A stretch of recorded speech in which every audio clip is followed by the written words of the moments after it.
Dito sa Dumaguete City sa Negros Oriental, isang babae raw ang nakatanggap ng napakahalagang mana na sa loob ng 2 dekada, kanyang pinaka-iingat-ingatan. Ano kaya ito? Pera? Alahas?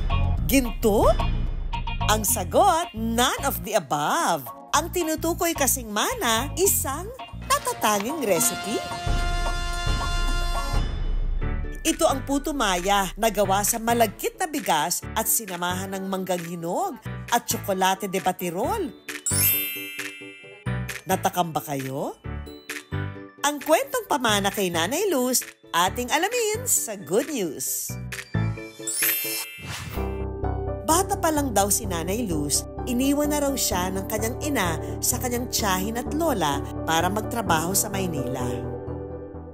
Si Rosemary ay tiyahit ko, labatid siya, sisay siya ng mama ko. At walang anak. Dahil hindi biniyayaan ng sariling pamilya, ang kanyang tiyahin na si Rose, itinuring na siyang parang nakababatang kapatid. Kasi before, doon ako sa lola ko, sa kanila ni yung auntie ko tumaki. Kaya parang turing niya sa akin parang younger sister. Hindi lang sa pamangkit. Kasi doon niya ako sa kanila lumaki. Ang kanilang araw naging bonding noon ang pagtulong niya sa maliit na negosyo ng kanyang tiyahin. Ang puto maya na dinudumog noon sa kanilang lugar. During my time, mag 2 years na. Kasi pinamana po ito sa auntie ko na si Rosemary. Siya yung may-ari talaga at nag-run ng business for, I think, more than 20 years. Kwento ni Nanay Luz, kapag walang pasok sa eskwela, katukatulong siya ng tiyahin sa paggawa at pagtitinda ng puto maya. Pinsan ko talaga ang siya talaga ang nagluto ng puto maya. Since the time of my auntie pa, ako lang ang nag-manage. Pero ang lumalago na sanang negosyo noon, naunsyami. Nang pumanaw ang kanyang tiyahin noong 2023 dahil sa cardiac arrest. Kaya lang kasi mag-isa, matandang dalaga kasi siya. So, nung nagkasakit siya, of course, financially unstable pa. So, hindi lang ako ang nag-alaga sa kanya, pati na yung auntie ko. Normal lang yung feelings na talagang masakit din. Pumanaw man, nanatili naman daw sa kanilang mga alaala ang presensya ng kanyang tiyahin.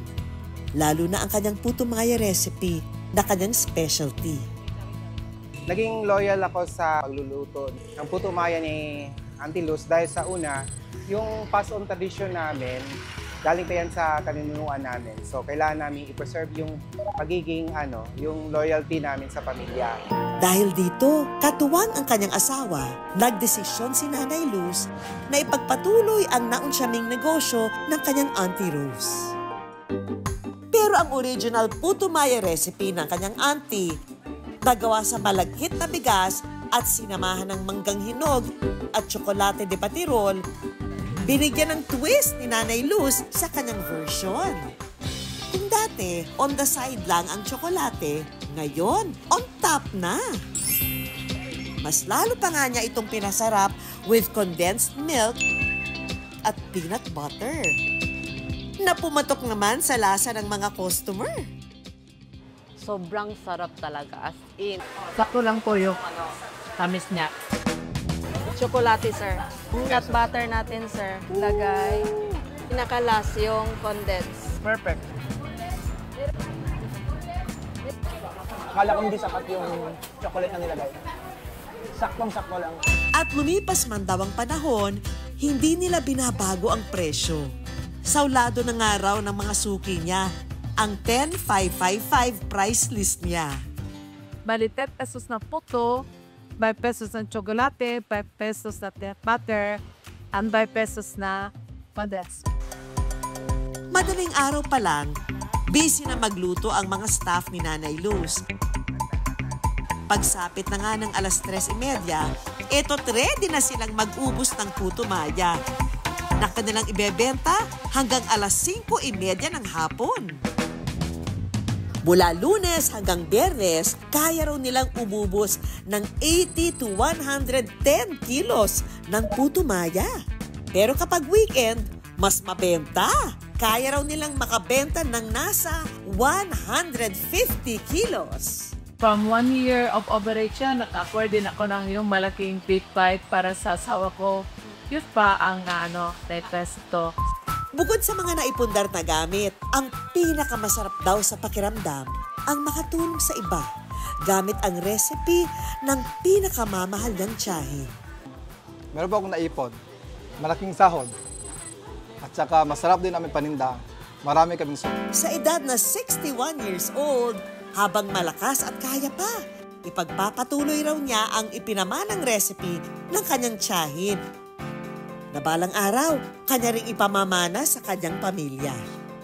Dahil may ibang propesyon daw ang mga anak ni Nanay Luz, ang susunod daw na magiging tagapagmana ng recipe. Yung mga pinsan ko na tumutulong sa akin, yung mga loyal sa akin, doon ko ipamana sa kanila para there's a continuity sa business.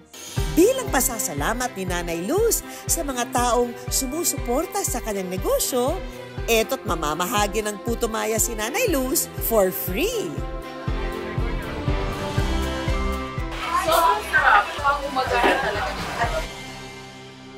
Chocolate, sir. Nut butter natin. Pinakalas yung condensed. Yan na. perfect.